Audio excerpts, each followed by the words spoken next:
My dear friends, have you tried sending a parcel through a delivery company before?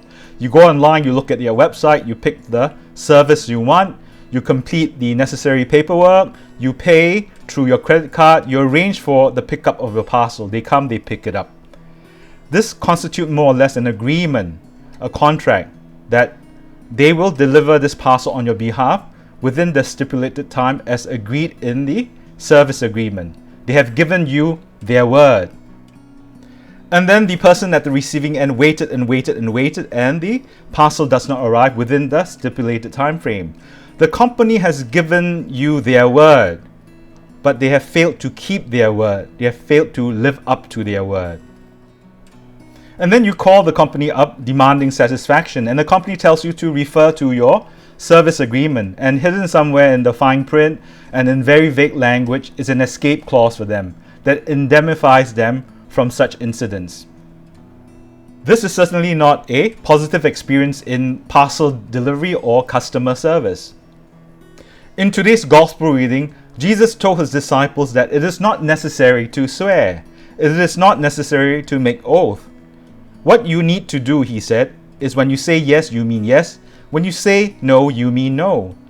And basically what Jesus is trying to tell his disciples and to tell us is this. It's not good enough for us Christians, right, to give our word. We have to live up to our word. We have to keep our word. We have to do the things that we have promised to do.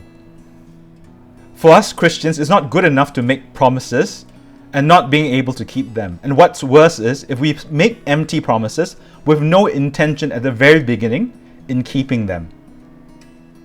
Because making a promise could be merely words to you, but for the other person, it may be life and death. So we must always make a promise with the intent of keeping it. I think another way of understanding what Jesus said about yes meaning yes and no meaning no is this. Whenever we give our word as a Christian, whenever we make a promise, we should not be vague about what we promise, what word we are giving. It's not helpful to anyone.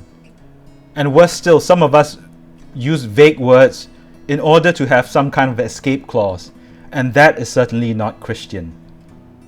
My dear friends, as Christians, don't just give your word lightly, but always try your best to keep your word.